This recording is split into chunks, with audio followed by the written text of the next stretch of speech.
the commission and let me, at this point, take a roll call of my fellow commissioners. Commissioner Baker, Good morning, President. Commissioner Bluestone, I'm here. Good morning. Commissioner Calderon, I am here as well. Good morning, all. Commissioner Crispin, Good morning, I am here. Commissioner Hall, Good morning, President. Commissioner Kazarosian, Good morning, present. Commissioner Luma, Good morning, present. Commissioner Talley is not in attendance. Let me move on then to ask for a motion to approve the minutes of our June 20th, 2024 meeting. Is there such a motion? So moved. Is there a second? I'll second. Let me take a vote on that. Commissioner Baker, please. Yes. Commissioner Calderon, Yes. Commissioner Hall, Yes. Mr. Kazarosian, Yes. Commissioner Luma, Yes. and I also approve. And moving on then to the executive director report, please, Enrique. Thank you, Madam Chair, and good morning, commissioners. I want to start my remarks with a couple of important updates. Today, we welcome Commissioner Eddie Crispin to his first public meeting of the Post Commission. Attorney General Campbell appointed Commissioner Crispin to post at the beginning of last month. And although he was unable to attend the June meeting, he has been onboarded and briefed on all things relative to post. At the time of his appointment, Commissioner Crispin was the superintendent of the Boston PD, that is a member of the command staff, but unfortunately was reassigned and demoted to the rank of sergeant detective, reportedly because of his appointment to the Post Commission. Commissioners saw the statement that we put out asking Commissioner Cox of the Boston PD to reconsider that decision. And I'm sure you also read some of the media coverage that followed. Aside from all of that, we welcome Commissioner Crispin to the Post Commission and look forward to his insights, participation, collaboration. Commissioner Crispin is a 25-year veteran of the Boston PD and has served in various functions throughout his career. Those include patrolman, spokesperson in the media relations unit, staff instructor at the police academy, supervisor in some of the busiest districts while serving also as a community service sergeant. He was a deputy superintendent for an assistant bureau chief of the Bureau of Professional Development. Commissioner Crispin is also a member of the MPTC. Welcome, Commissioner Crispin. Thank you. Yeah, thank you. You were on mute. I also want to mention something else. Welcome, Commissioner Talley. I also want to mention that Governor Healy's administration recently announced that Bob Ferrulo, the executive director of the MPTC, will be retiring at the end of this month. Bob has been an unequivocal champion of police reform. This goes back years before 2020 when the law passed in Massachusetts. He has advocated and implemented high standards for training and has been a true supporter and partner of Post. From the time that this agency was a 3-person startup, Bob made a lot of his resources available to us. That included facilitating and processing information for certification of new graduates, again, at a time when Post had no real infrastructure. It is fair to say that Post was able to meet very challenging and aggressive deadlines in the statute, thanks in great measure to the help and collaboration of the MPTC. Bob often says to me that we swim together or sink together. Well, I'm happy to report that Bob Ferrulo and the MPTC and Post continue to swim together. Thanks to Bob. Thank you very much, Bob, for his unwavering support of Post. The interim executive director for MPTC is Jeff Farnsworth, a former chief of the Hamden PD, former president of the Massachusetts Chiefs of Police Association, and current senior policy advisor for the Executive Office of Public Safety. Jeff knows Post well. We know him well as well, and we look forward to the ongoing important collaboration of the MPTC and Post. With that, I'm going to share my screens, commissioners, and go through a PowerPoint presentation as is customary. So just give me one minute to do that. Can everybody see the PowerPoint? Thank you. As part of my report, I will start with a brief update about the Breach Academy. This is an important milestone of police reform that was concluded recently. I will follow up with the certification of officers, Q through C, go through the disciplinary records update that is customary.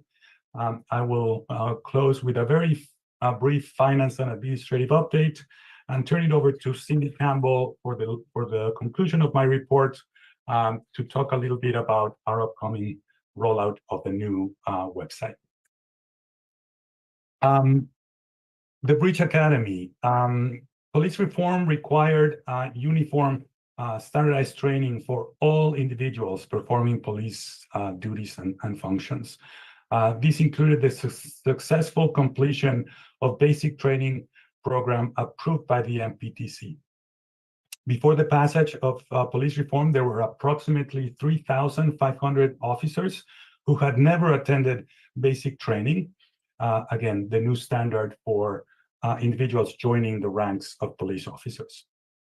In recognition to the fact that some of these individuals had some real experience in policing, the Executive Office of Public Safety and the MPTC formulated a one-time opportunity for them to attend a 200-hour training and demonstrate or complete 2,400 hours of relevant work experience. If they did that, they would then be in compliance with the new standard relative to education.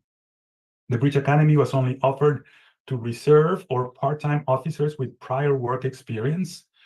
This opportunity to attend Breach was limited to the year in which the statutory certification was set to expire for those individuals, again, according to their last name.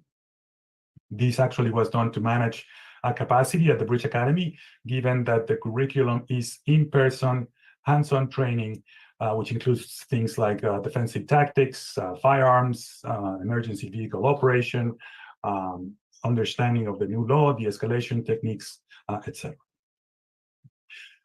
So we have reached the last round of certification, that is officers with last names Q through C. And as a result, June 30th also marked the completion of the third and final installment of the Breach Academy. I've included a press release from the Executive Office of Public Safety in the packet. I will briefly mention that the training program enabled 1,400 officers to now be fully certified. It additionally resulted in 300 officers who are currently conditionally certified.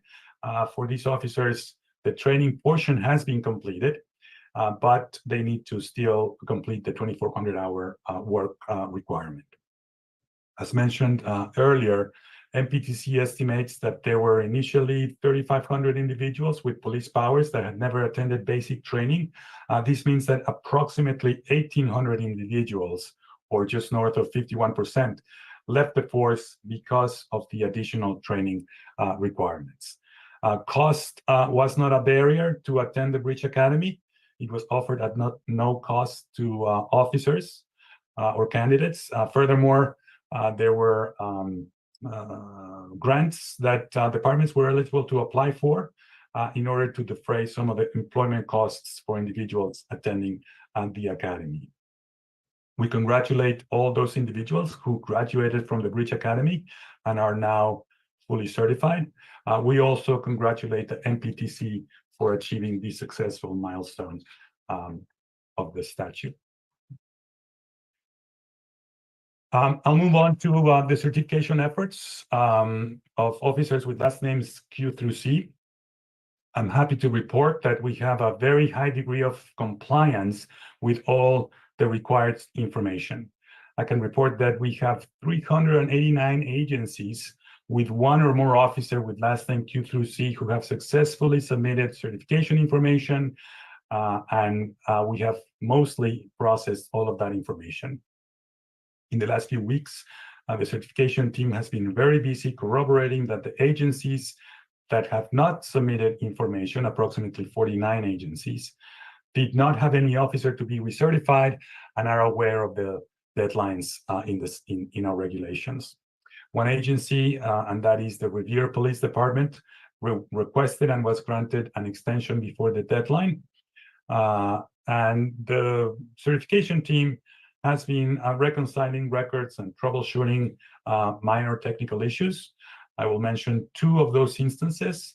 The certification system generates a unique certification number, but given that this year was the first year that we had a second round of certification for officers who graduated and were certified 3 years ago, we needed to modify functionality to keep the same certification number attached to those officers. Secondly, there's a fair amount of cleanup effort when it comes to data, and that is ongoing. We are purging names from our records for individuals who are not in scope. And I mentioned that we started with a roster of individuals in the MPTC Academy system that would give us the largest view into who may be a police officer. But we now have, with all the certification information that has been submitted, we now know who is really certified and who should not be in our system. The MPTC, for example, tracks any individual who takes courses in the MPTC. So as part of the certification process, those individuals, namely correctional officers, dispatchers, who are not in scope for post purposes, are being purged from our records. I should mention those records will not be lost because they remain within the MPTC, and both agencies have a robust process for sharing information and reconciling different individuals. I'll move on to continue with the certification efforts. As the chart in this slide shows, we will be certifying approximately 4,121 officers with last names Q through C. This is a reduction of 115 officers from what we estimated 2 months ago, as the footnote here delineates. And that is because these people have been confirmed as retired or not in scope, as I was just explaining a moment ago. Again, this is part of a continuous effort of refining our information. And as of this past Friday, we have received and processed 3,897 applications, and that is approximately 95% of the expected group. As I reported in the previous slide, we have all agencies in compliance, with the exception of one. Well, they're also in compliance because they requested and were granted an extension, but all agencies effectively have submitted the required information. This also means that 44 agencies will not be submitting information for officers with last names Q through C. Now, this slide represents the preliminary figures in the different categories of certification. I'll begin at the bottom of the slide. We had projected 4,121 applications. Of those, 3,897 have been processed, and with 244 to go. This includes that pending submission that I mentioned just a moment ago. The results show most individuals certified. This high percentage, in 90% in this case, is consistent with prior years. And there are 22 individuals who are certified and also hold a SRO certification, while 260 officers are conditionally certified. Only 11 are not certified or merit further review or are suspended, and 114 individuals rather are on leave because of several reasons. They may be on leave for several reasons, and therefore they are not certified. Individuals have 90 days to complete the certification requirements when they come back from leave and submit information to post to process them accordingly. I also want to mention that in prior years, I was providing commissioners this type of reporting sometime in October or November. And the fact that I can now report to you these numbers, even though they're still preliminary in mid-July, it's really a testament to the great work of Stephen Smith and his certification team. They have realized great efficiencies and are using technology to process and report information in real time. This is really beneficial to everyone. I will note that notifications have also gone or are going to officers in real time. So the vast majority of the individuals that you see in this slide, except for those that are pending submission, have been properly notified. So given this last round of certification, we also have a high degree of confidence that of all officers that fall within the scope of post, and that they are in our records in one way or another. This slide represents the figures within the different categories of certification as an aggregate for all officers, that is A through Z. I will start with the overall for the state. Massachusetts is just shy of 21,000 officers, or really 20,799 to be more precise. I will note that this total and thus this chart includes officers currently active and or still assigned to the police department. It does not contain officers who might have resigned or retired since July 1 of 2021. This date, commissioners will remember, is the effective date where the statute granted certification to all officers active at the time. In other words, and as the first footnote explains here, these figures do not include approximately 623 individuals who resigned or retired within the last 3 years. I will also call your attention to the total number of officers that are suspended in this slide. That marks it as 28. This number does not match with the 55 names in our public list of suspended officers. And the reason is that 27 individuals that Post has suspended their certification are no longer working for any department. The certification team labels them as unassociated and are really part of the 623 individuals that the footnote denotes. The important thing to mention here is that we still track them and they may still face some discipline by the Post Commission. Finally, let me mention that in the coming weeks, we will begin uploading statewide reports onto our website as part of that effort to maintain a publicly searchable and database where the statute requires. I'll move on to a brief. Commissioner Bluestone has a question.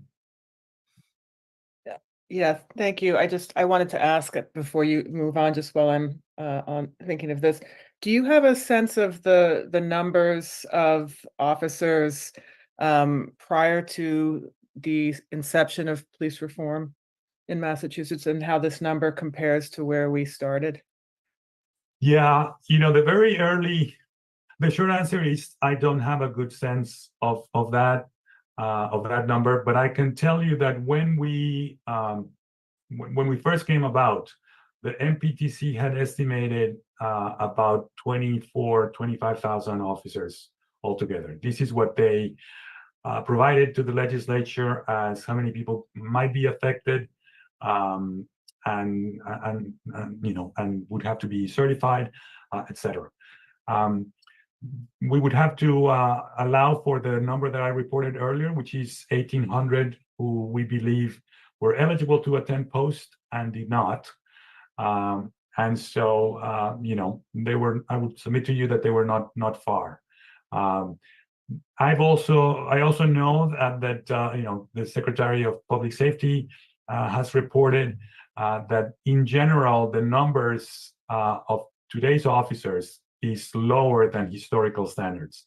The state police had to, had traditionally many more individuals than that the 2,400 or so that they currently have. That's true for Boston PD. There's media reports that show that, you know, one of the reasons there's a lot of overtime necessary is because there's not a lot of full-time officers in the first place, or as needed. So in essence, I think these are numbers that are lower than historical, but they also include individuals that are now coming in from academies. So some leave or have left, others return. We also hear there's always challenges in recruitment and retention. So it's important to look at the overall numbers as we move forward. And now we have a real sense of those numbers as we go forward. Thank you. And lastly, do we have a sense of, you know, the nature of the group of officers that did not choose to complete the Bridge Academy? Yeah, part-time or reserve officers. They often call them seasonals. Usually small agencies, rather agencies, yeah, small agencies in utilize Tanglewood. They need a lot more policing during the summer, not so much in the winter. Same is for the Cape and Islands. And so a lot of those individuals, but it's skewed a little bit towards those individuals who were part-time officers. They had other gainful employment. They saw the requirement of the NPTC and maybe decided that, you know, they would not go ahead with that additional requirement. But I don't want to give you the impression that I was limited to that. That was true for big agencies. They also use a mix of you know, part-time and full-time. So it's fair to say that it really affected everyone.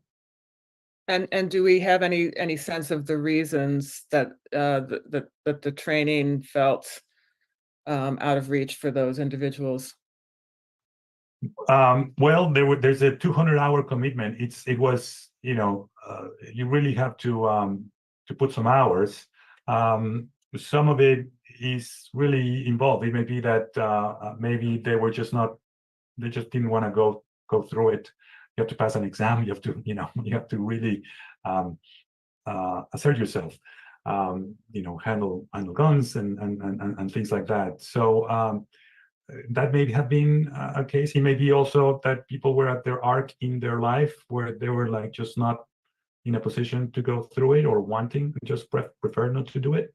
But my guess is that it was really a number of different factors. Thank you. Thank you.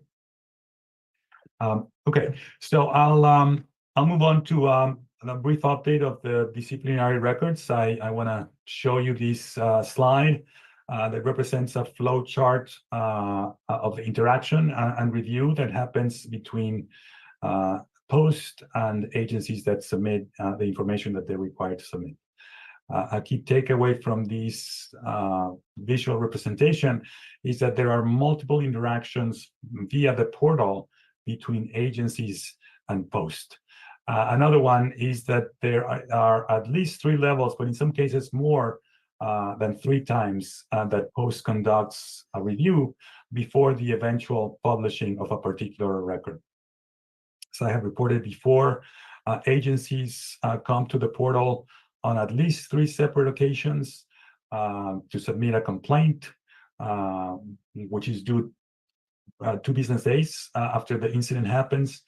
Secondly, to submit the results of the investigation, which is required to be submitted immediately after the investigation is concluded. And if it's going to be later than 90 days, they need to ask for an extension. And later to close out that investigation, and subsequently to submit the discipline that may have been imposed. As part of this process, the intake coordinators within our division of standards conduct at the first level of review. They triage, they ensure that information is submitted as needed, and as well as they may alert the compliance agents or our own enforcement councils, where there may be follow-up necessary by post. After those two levels of review, the agency closes out the internal affairs investigation. They put in a disposition, and the agency then may take, after the discipline is imposed, we may take that record to be published. I will mention that there are some instances in which there may be quite a bit of lag between the IA investigation and the discipline that's imposed. In instances where the discipline is imposed and later reversed, we will of course correct that record, and that's another interaction that happens via the portal. In keeping with past practice, we will not publish instances where the discipline may be pending, as our own regulations allow us to not publish that yet. But once the discipline is imposed, that record is published. We assume it's been all reviewed by a number of people at the agency, in addition to our own staff, and is ready to publish. I'll mention, apropos of that process, that the 2023 catch-up project, and that is complaints submitted after January 31st and during until March of this year, are about 590 complaints that we have reviewed. Those typically include more than one allegation. Those are the sustained complaints that merit quite a bit of our time in terms of that review. 489 of those complaints, the cases, the internal affairs investigation have been closed, but only a subset of those may begin to be published as early as tomorrow, by the way, or very early next week, because their discipline has been imposed.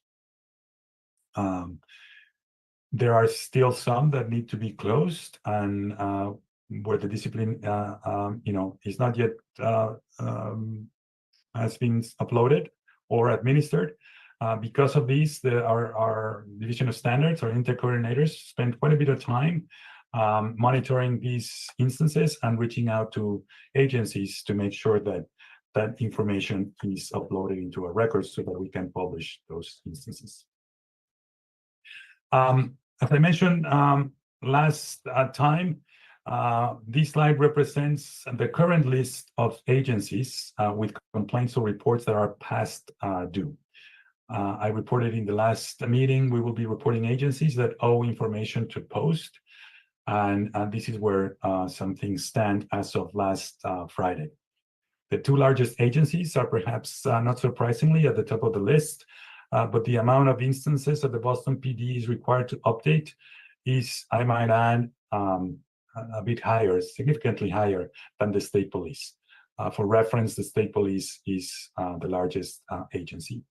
All other agencies have 5 reports or less, and that includes 24 agencies with only one complaint. So commissioners can imagine that getting agencies used to submitting information in a timely and ongoing manner is something that a few people in our agency spend quite a bit of time doing so. We have ongoing conversations and interactions with agencies and about the best way to use the portal and submit information and to stay current with the reporting requirements. We don't want to go through very large backlogs of data and keep on keep having to review or update these records, because new cases come in, really every day. So as we move forward, we'll continue to ensure that there's little backlog as much as possible, and continue to report on where that is the case. Commissioner Talley has a question or a comment? Yes, I do have a question. So for the agencies that are backlogged, what's the repercussion if they're still not making progress? Well, the first one is that we'll publish in our website, we'll report to you, and I'd like to imagine that they would have an incentive, an additional incentive to report. If we detect, and I don't know that this to be the case at the moment, but if we detect that there are other reasons for why they're not reporting, we will inquire further. We will investigate the ultimate remedy or punishment, if you will, for failing to report. Information to post could result in an administrative suspension. We will not be shy about using it for that purpose. This could be a high-ranking officer in a particular agency if we detect that there are systemic issues as to why they may not be reporting information to post. I should note, however, that, or emphasize what I alluded to earlier, a lot of agencies are just getting used to the requirements. They have different understanding of the deadlines. They are getting used to interacting with us via the portal and so on.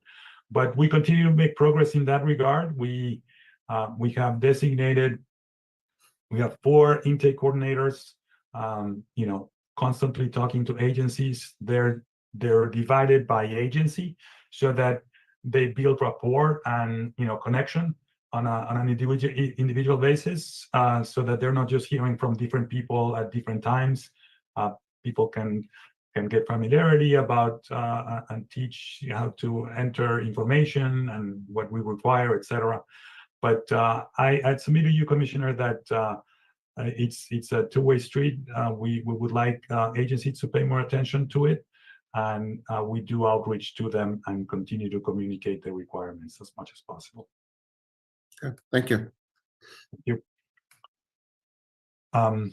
Okay, so I'll move on to something I also mentioned in the last meeting, that I reported to the Commission that certain records come off the disciplinary records as part of the regulations, and those are as early as this July, where we're getting ready to issue the new version, and those are officers who last received their certification 3 years ago and have not been decertified. We have done some analysis and determined that there are 205 individuals with a disciplinary record, and those individuals were never certified by post, but they were certified by statute on July 1 of 2021 because they were active at the time. Those individuals are eligible to come off the disciplinary records database. The majority of those individuals retired in good standing, and those records should come off as the regulation intended. However, I do want to call your attention to a subset of that group, and that is officers who resigned or retired in lieu of discipline, or may have still a pending matter or were terminated since July 1 of 2021. There are 60 individuals in that category, and I have included a memo in the packet where I describe the intended approach for these individuals. Our intention is to continue disclosing those records for a period of at least 5 years after such separation, as opposed to 3 years after their last certification. As I state in the memo, there are different aspects of the statute and regulations that intersect in these particular cases. Our read of the regulations, as well as the intent of the regulations and the statute, is that it favors the continuing disclosure of these officers. In the memo, we discuss the reasons for continuing disclosure, and also we discuss the reason for why I recommend 5 years. The database is not only a matter of great public interest, but also it enables agencies to do, because they have come to rely on information contained here as part of their due diligence that they conduct when hiring an officer who may be transferring from another department. So in the case of an officer resigning to avoid discipline and discipline never imposed, such individual may have the wrong incentive to minimize or omit key information in a new job application. Indeed, as a result of our disciplinary records database, at least one department recently found out that an officer had omitted key prior information in their application. And when the chief found out and investigated further, she then later recommended decertification, which the commission recently voted in favor in that particular case. So the reason for continuing disclosure from the date of separation is that investigations can take a long time, even though I'd rather they don't. Incidents may occur prior to the period of certification. So pegging the disclosure time to the date of separation is, in my opinion, more appropriate. We have chosen 5 years because when an officer has a break-in service of 5 years or more, they are then required to attend the basic training academy, just like any new recruit would have to do. It is actually common that after 5 years, an officer does not return to policing. But if they do, they have to go through the thorough background check that new recruits go through, in addition to the academy itself. So in this particular matter, the regulations give the discretion to both the commission and the executive director. This is why I have crafted the recommendation in the memo as what we intend to do, unless the commission has any objections. We will intend to proceed in the matter as presented. I can pause here if commissioners have a question on this matter or a comment.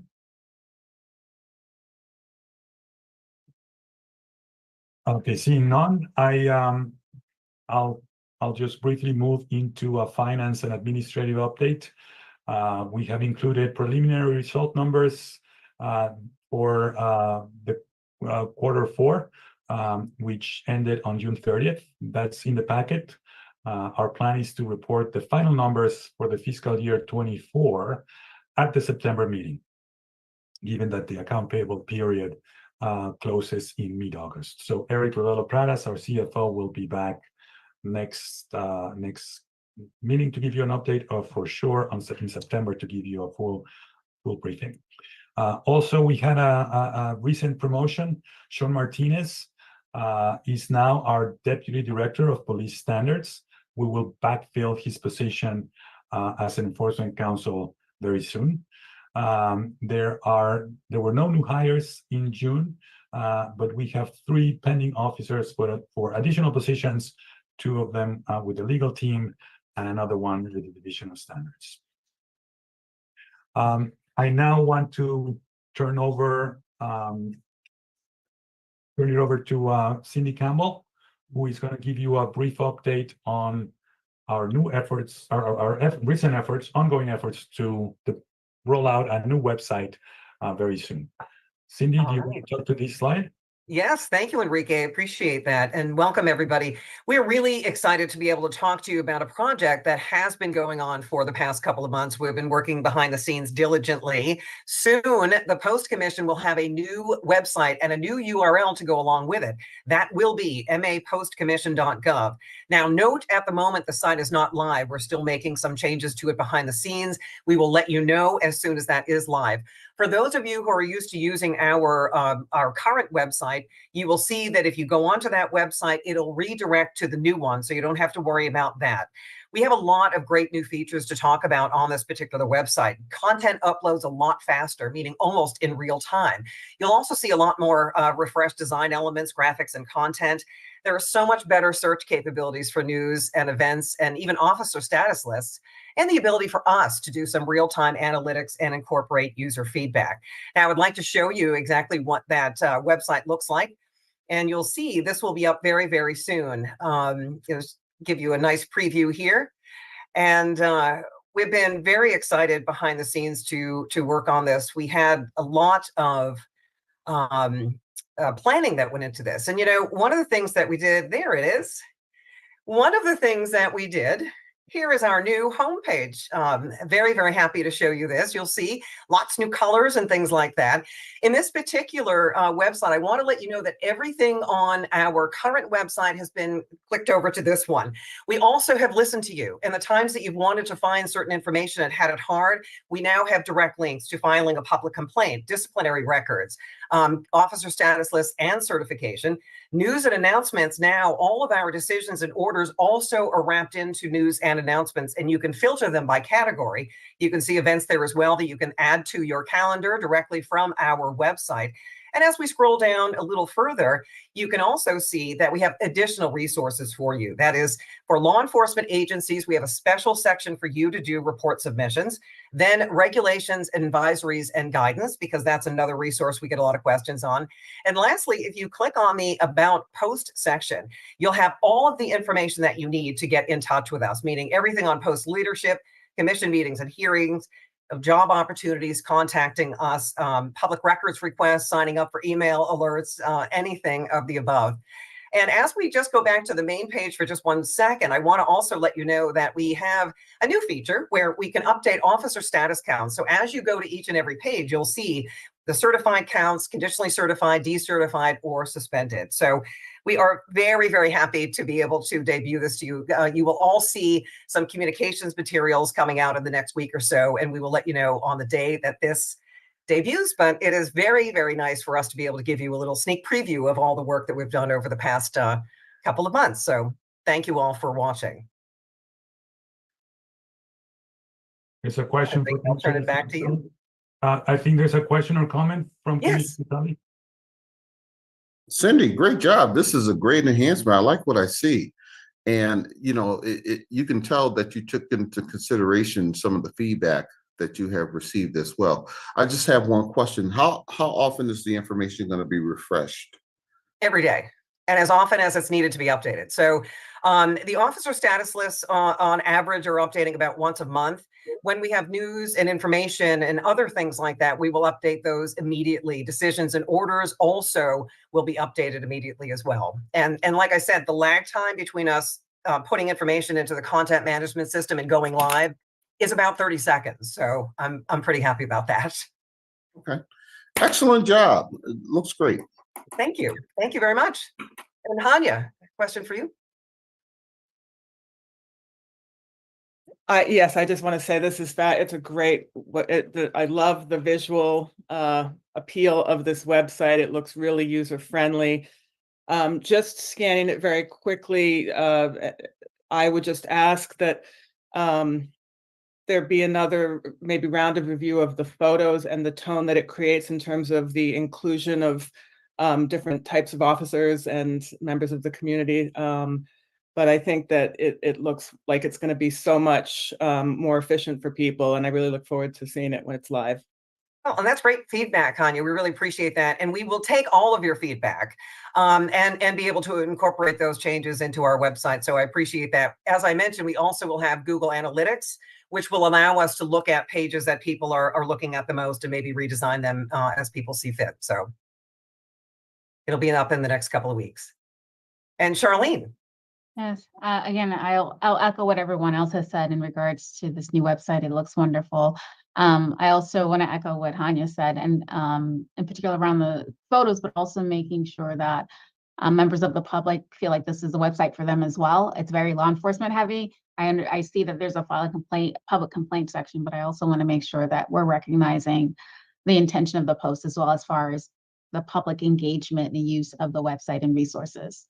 Oh, absolutely. And in fact, that's why we've beefed up the events listing so that you can see hearings, public meetings, everything on the event listing here.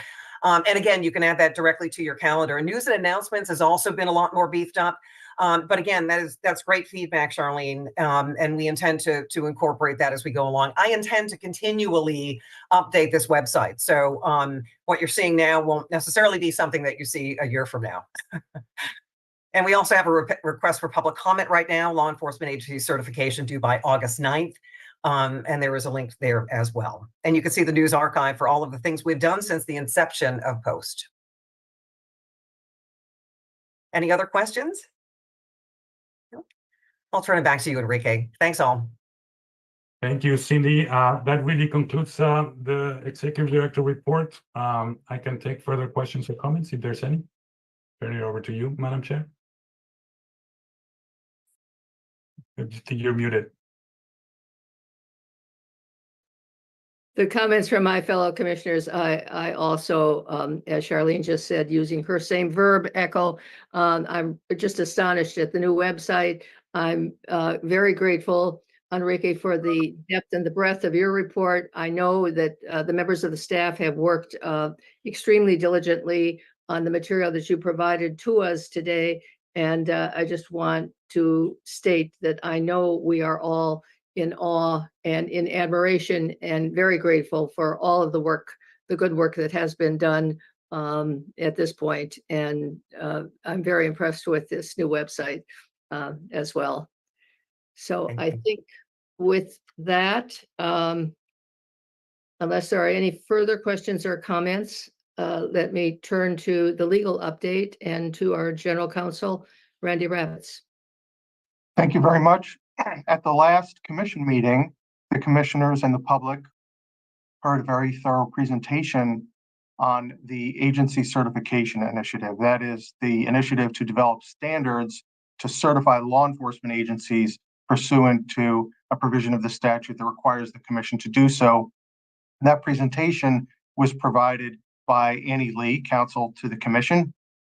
And I'm sure you recall, it was a very thorough and insightful presentation, and there were a lot of ideas that that Annie had offered and that the commissioners had offered.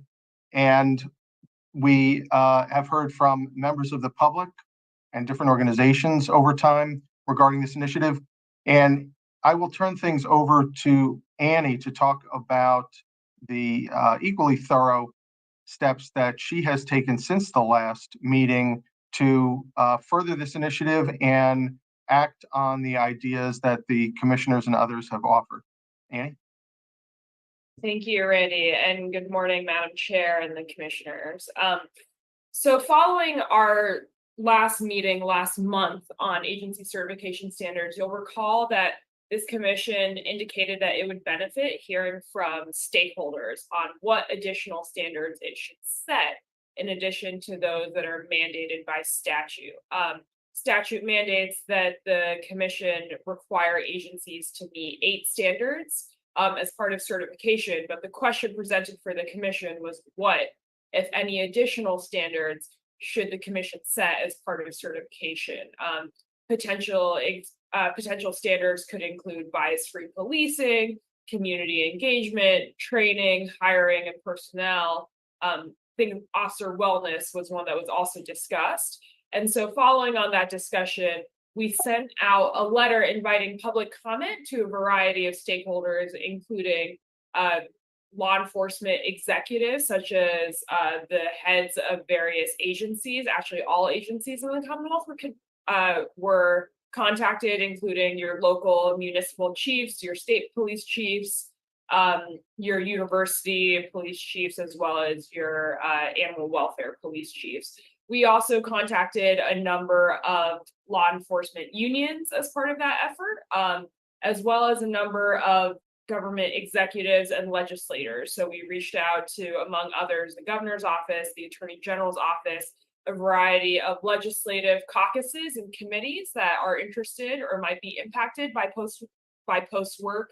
We also reached out to a number of community organizations and nonprofits in the area, such as the ACLU of Massachusetts, which has been engaged in this work before, as well as organizations like Strategies for Youth, which have also provided guidance and counsel to the commission at various times.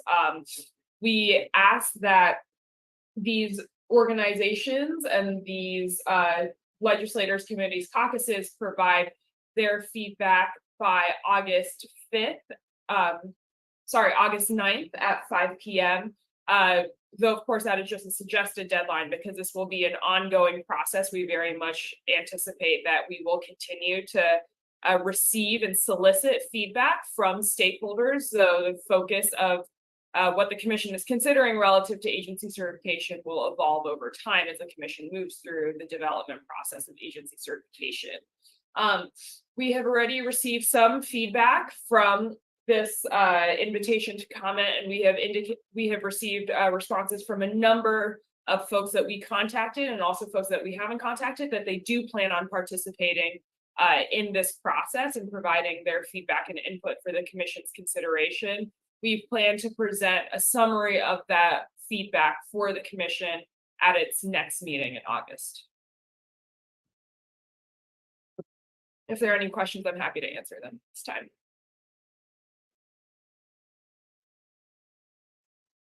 I think Enrique has a question, Annie.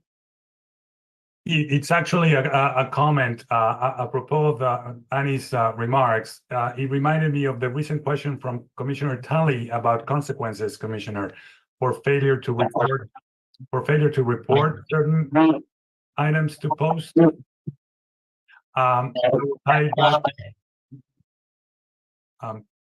Is there some backfeed?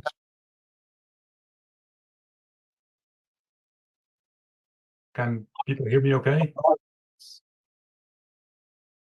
I hope there's not, it's not. Yeah, there's some feedback going on. I can hear, but I don't know, can't tell where it's coming from.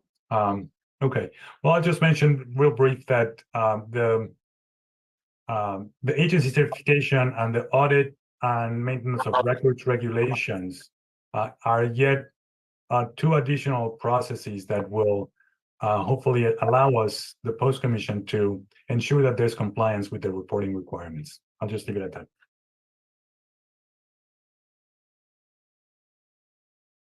And I don't think I see anybody else with a question or a comment.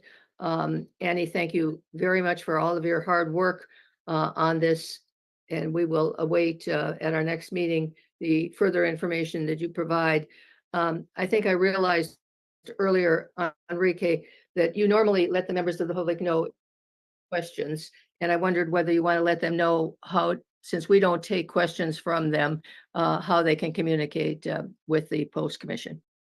Yeah, thank you, Madam Chair. As usual, our information in our website, although what was previewed today is not yet live, our old website continues to be the same. All our information is prominently displayed there. There's a couple of different ways to contact us by email, by phone, etc. So we encourage that, and we get those comments and questions all the time. So we encourage the public and the interested parties to continue doing so. Thank you. And let me state that there are no matters which are not anticipated by me at the time of posting.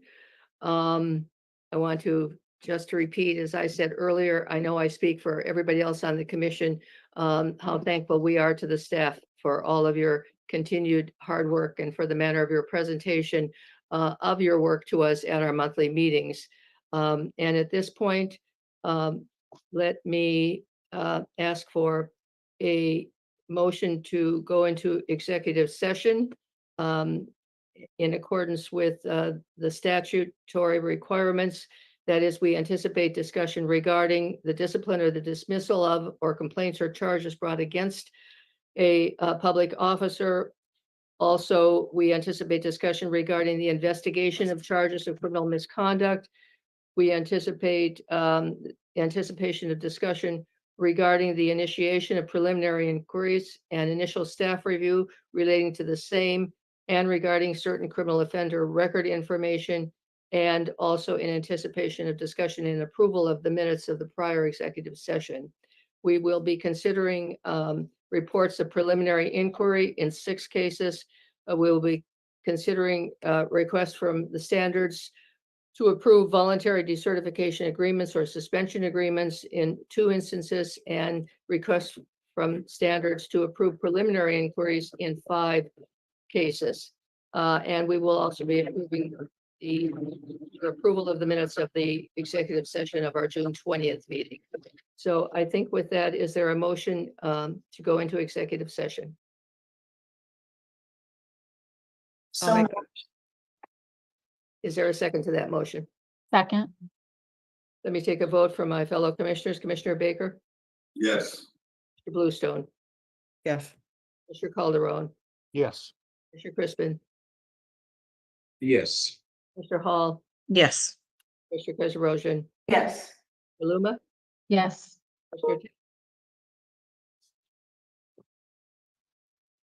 Commissioner Talley. Oh, I'm sorry. It blanked out. Yes. Thank you. And to members of the public, we will not be reconvening any portion of the public meeting after our executive session. We will at this time, fellow commissioners, take a 5-minute break.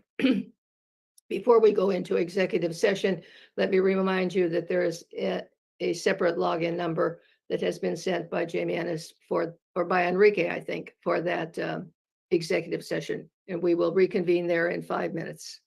Thank you very much, members of the public, for attending, and thanks to all of you who participated in the discussion.